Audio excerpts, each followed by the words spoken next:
साथियों नमस्कार, मैं आलोक त्रिपाठी अपने YouTube चैनल आलोक ज्ञानशाला में एक बार फिर से बहुत बहुत स्वागत करता हूं। मैं अपने चैनल पर आप लोगों को क्लास 10th यूपी बोर्ड का जो है मैथमेटिक्स पढ़ा रहा हूं, जिसमें हमने आपको चैप्टर पढ़ाया है। चैप्टर हमारा जो चल रहा है वो है स्टैटिक्स यानी सांख्यिकी। सांख्यिकी में आपको माध्य, माध्यिका और बहुलक तीन चीज़ें पढ़नी थी, जिसमें माध्य चल रहा था। माध्य को आपने दो विधियों से जाना। वो कौन कौन सी विधि? एक तो आपने जाना प्रत्यक्ष रीति विधि से समांतर माध्य ज्ञात करना। दूसरी विधि थी आपकी विचलन विधि, लघु विधि या कल्पित माध्य विधि से माध्य ज्ञात करना। आज जो है तीसरी विधि हम पढ़ेंगे, इसी के साथ माध्य खत्म हो जाएगा, फिर हम लोग माध्यक यानी माध्यिका में आएंगे। तो देखिए आज तीसरी विधि हम पढ़ेंगे। तीसरी विधि क्या होगी? पग विचलन विधि। पग विचलन विधि से माध्य ज्ञात करना। पग विचलन विधि से माध्य, या इसी को पद भी कहते हैं, स्टेप। पग विचलन विधि है बच्चों, पग विचलन विधि। पग विचलन विधि से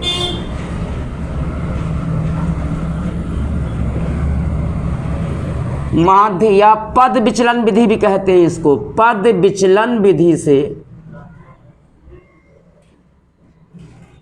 से माध्य, दोनों एक ही नाम है, दोनों एक दूसरे के पर्यायवाची हैं।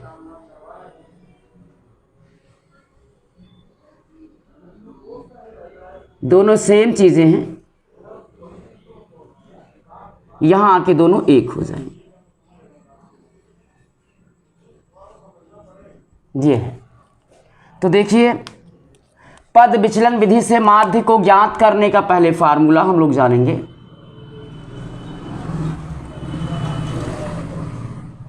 हाँ, पग विचलन विधि से माध्य को ज्ञात करने का फार्मूला।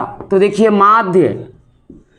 माध्य x bar is equal to होगा a plus h into sigma f you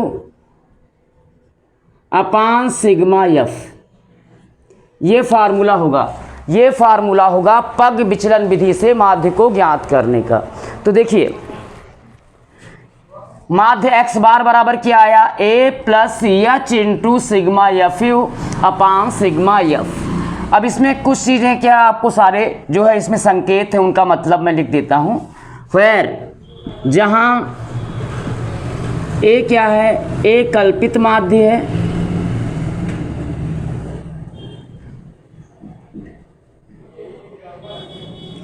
और f क्या है?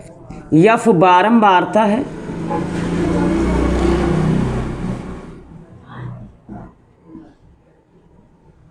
और u क्या है? u है x minus a upon h। x यहाँ पे पद है, a क्या है? कल्पित माध्य है जो आपने अभी जाना। तो u क्या है यहाँ पे? x minus a upon h। अब h की बारी आती है। What is h? h क्या है? h क्या है? विचलन के कॉलम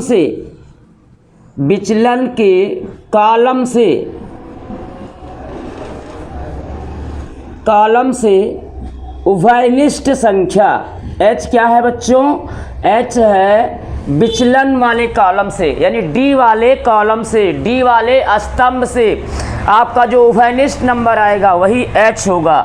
h क्या है? विचलन के कॉलम से उभयनिष्ठ संख्या।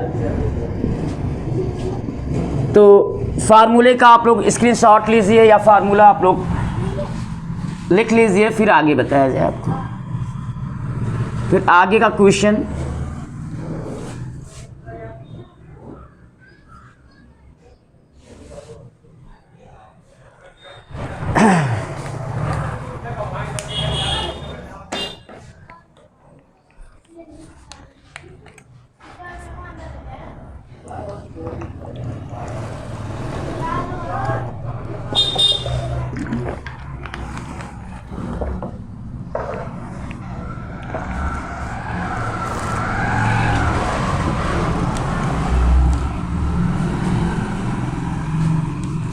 हाँ बच्चों,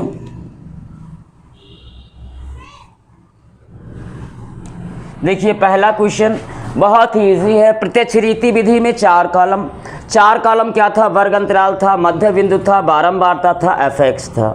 और विचलन विधि से यानी कि लघु विधि से यानी कि कल्पित माध्य विधि से, यानी दूसरी विधि जो थी उसके लिए आपको 5 कॉलम बनाने थे। वो क्या थे? वर्ग अंतराल आपको दिया रहता था, वर्ग अंतराल, फिर हम क्या निकालते थे? मध्य बिंदु, मध्य बिंदु के बाद विचलन डी 3 हो गया, फिर बारंबारता एफ 4 हो गया और 5वां एफ डी। इसमें 6 कॉलम आपको बनाने हैं। देखिए प्रत्यक्ष रीति विधि से माध्य ज्ञात करने में 4 कॉलम और विचलन विधि से माध्य ज्ञात करने में 5 कॉलम होगा और पग विचलन विधि से माध्य ज्ञात करने का 6 कॉलम होगा और वो 1 कॉलम आपका बढ़ेगा क्या? यू का। तो देखिए और सेम कॉलम आपके विचलन विधि के ही होंगे। तो ध्यान दीजिएगा, अब की बार मैं एक एक कॉलम में एक एक जो है वो किसका कॉलम बन रहा है मैं अलग अलग लिख रहा हूँ, एक बैग में सारे कॉलम को नहीं फिलअप कर रहा हूँ। तो ध्यान दीजिए, पहला क्वेश्चन जो है, पहला क्वेश्चन है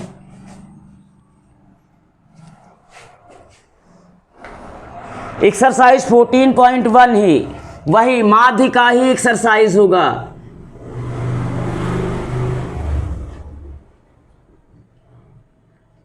एक्सरसाइज वही होगी हमारी, लेकिन विधि तीसरी होगी। तो देखिए क्या है ये, विद्यार्थियों के एक समूह द्वारा अपने पर्यावरण संचेतना अभियान के अंतर्गत एक सर्वेक्षण किया गया। विद्यार्थियों के एक समूह द्वारा पर्यावरण संचेतना अभियान के अंतर्गत एक सर्वेक्षण किया गया जिसमें उन्होंने एक मोहल्ले के 20 घरों में लगे हुए पौधों से संबंधित आंकड़े एकत्रित किए। प्रति घर माध्य पौधों की संख्या ज्ञात कीजिए। देखिए विद्यार्थियों के एक समूह द्वारा अपने पर्यावरण संचेतना अभियान के अंतर्गत एक सर्वेक्षण किया गया जिसमें उन्होंने एक मोहल्ले के 30 घरों में लगे हुए पौधों से संबंधित आंकड़े एकत्र किए। प्रति घर माध्य पौधों की संख्या ज्ञात कीजिए। प्रति घर माध्य पौधों की संख्या ज्ञात कीजिए। तो क्या किया गया, विद्यार्थियों के समूह द्वारा किसी मोहल्ले के पर्यावरण संचेतना के अंतर्गत विद्यार्थियों के समूह द्वारा किसी मोहल्ले के 20 घरों का आंकड़ा एकत्र किया गया और वहाँ पर लगे हुए पौधों की संख्या को नोट कर लिया गया। अब आपको निकालना क्या है? प्रति घर लगे पौधों का माध्य संख्या, पौधों की संख्या का माध्य निकालना है। तो जिसका हमें माध्य निकालना होता है वो पद बनता है, कई बार हमने आपको बताया। तो देखिए किसका माध्य निकालना है? पौधों की संख्या का माध्य निकालना है। प्रति घर पौधों की संख्या का माध्य ज्ञात कीजिए। तो देखिए अब कॉलम क्या दिया है? कॉलम दिया है पौधों की संख्या,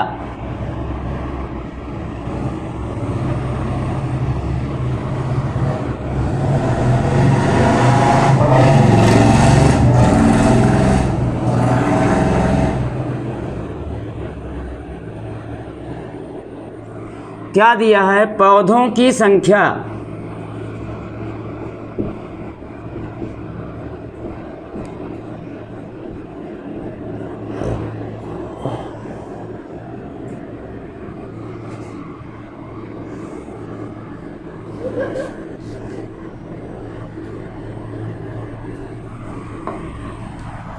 पौधों की संख्या है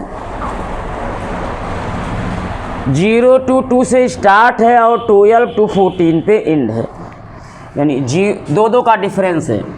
0 से 2, 2 से 4, 4 से 6, 6 से 8, 8 से 10, 10 से 12, 12 से 14, यही है। और फिर देखिए अब आप निकालिए मध्य बिंदु, यही बनेगा पद x। क्या बन जाएगा? पद x।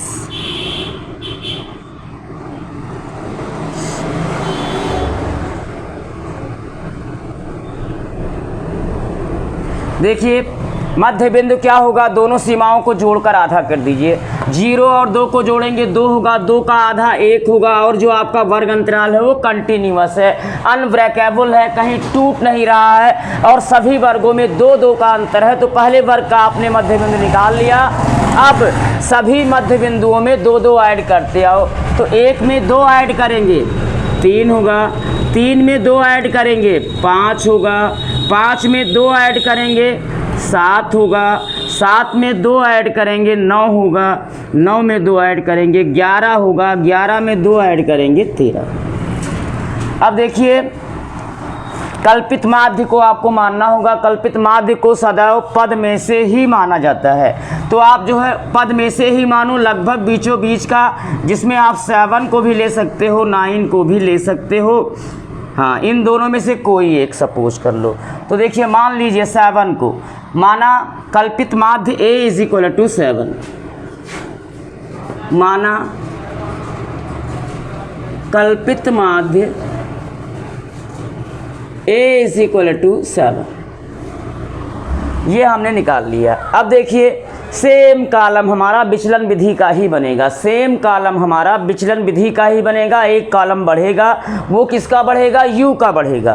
तो देखिए अब इसके बाद कल्पित माध्य a बराबर आपने 7 मान लिया। तो कल्पित माध्य a से, कल्पित माध्य से पदों का विचलन, पदों का विचलन d = x - a, x - a का मतलब 7, यानी पद में से आप 7 माइनस करते चलिए। तो 1 में से 7 माइनस करेंगे -6 बचेगा।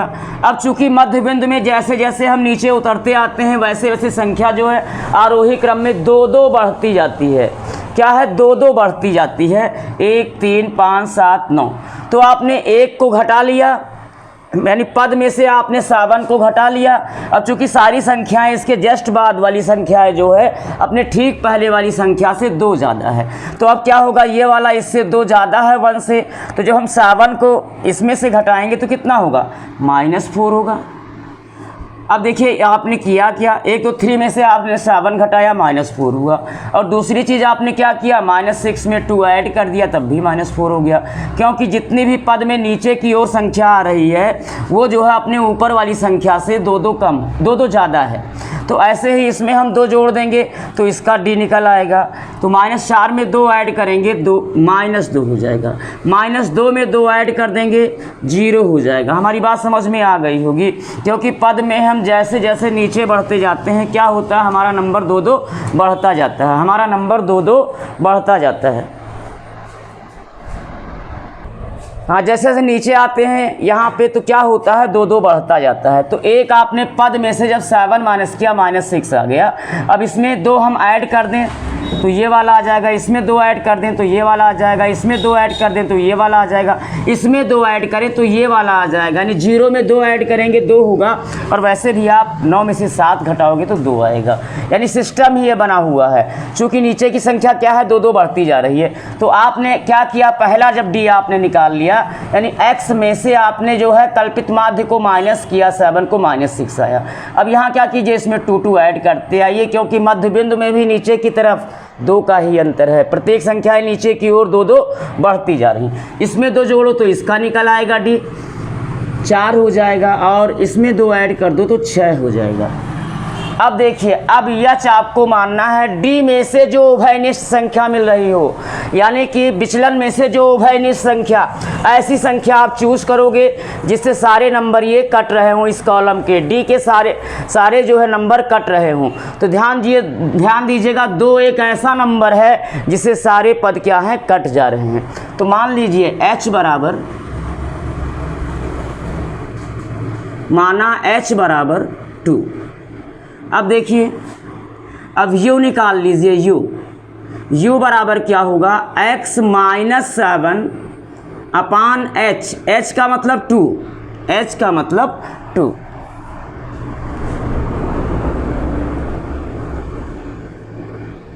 चाहे यहाँ 2 ही लिख दीजिए, चाहे h ही रहने दीजिए। ये यहाँ 2 ही कर दिए, h आपने यहाँ सपोज किया है। तो क्या कीजिए आप d को x माइनस 7 क्या है d, यानी d वाले कॉलम को 2 से डिवाइड कर दीजिए, u मिल जाएगा। तो क्या हो जाएगा -3, -4 को आप 2 से डिवाइड करोगे -2, -2 को आप 2 से डिवाइड करोगे -1, और 0 को आप 2 से डिवाइड करोगे 0, फिर 1 2 3, ऐसे आ जाएगा। अब लास्ट कॉलम होगा हमारा FU का।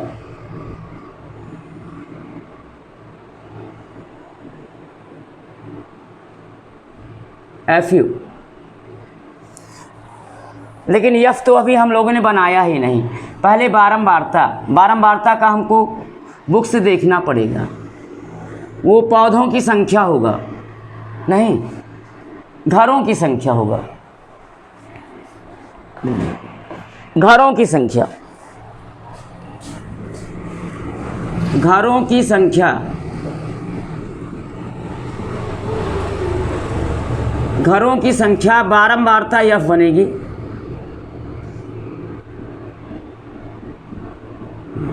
तो देखिए क्या दिया है,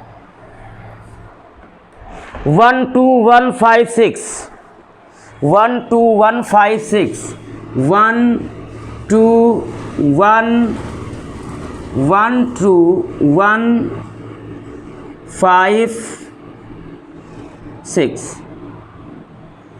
अभी 2 और होंगे, 2 और क्या हैं, 2 3, नहीं ये तो वही लग रहे हैं, देख लेता हूँ।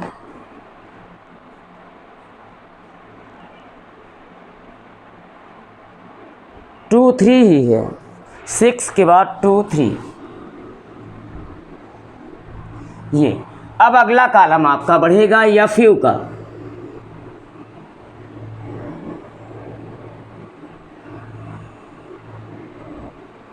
F इंटू U का, ये लास्ट कॉलम होगा। 6 कॉलम ऐसे बन जाएगा। तो ध्यान दीजिएगा, FU बिल्कुल अगल बगल है, इनका गुणा कर दो। 3 एकम 3, -3, 2 दूनी 4, -4, 1 एकम 1, -1, 0 इंटू 5 0, 6 1 जा 6, 2 2 जा 4, और 3 3 जा 9। अब आप योग निकालिए,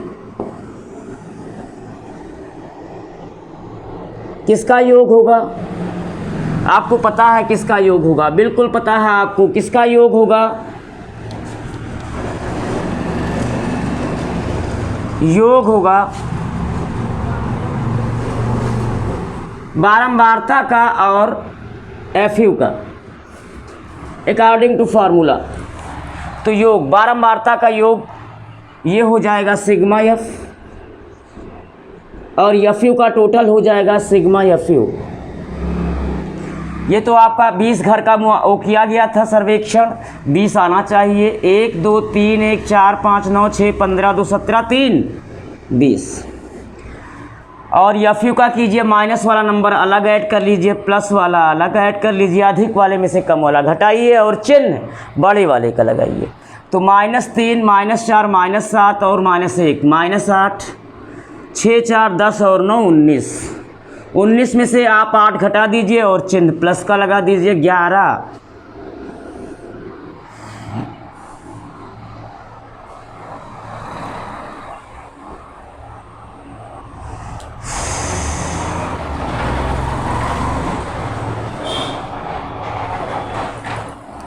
छः 4 10 9 19। ठीक है, अब देखिए माध्य x bar is equal to a plus sigma FU upon sigma F। a आया है 7, आपने यही सपोज किया है, ओ H into a plus H into sigma FU upon sigma F। हाँ, तो a है 7 प्लस H है 2 इंटू FU है FU 11 अपान सिग्मा F है 20 2 1 जा 2, 2 10 जा 20। अब 10 से 11 को भाग कर दीजिए तो 7 प्लस 11 से आप जो है 10 से आप 11 को भाग करेंगे तो वही आएगा, लेकिन इकाई से एक अंक के बाद दशमलव लग जाएगा। अब साथ में 1.1 जोड़ लीजिए तो कितना आ गया 8.1, यही x बार आया। अब इसका हमें मात्रक लिखना है तो इसका मात्रक वही होगा जो वर्ग अंतराल का होगा। तो वर्ग अंतराल किस में है, पौधों की संख्या का वर्ग अंतराल है, तो जो हमारा आंसर होगा वो भी क्या होगा, पौधे होगा।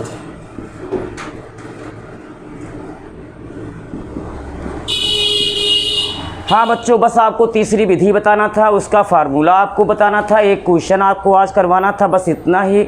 आज के लिए इतना ही। कल फिर आपको नए वीडियो के साथ इसी प्रश्नावली के इम्पॉर्टेंट 2-3 क्वेश्चन और बताएंगे, फिर हम आगे बढ़ेंगे माध्यमिक के लिए। तो धन्यवाद।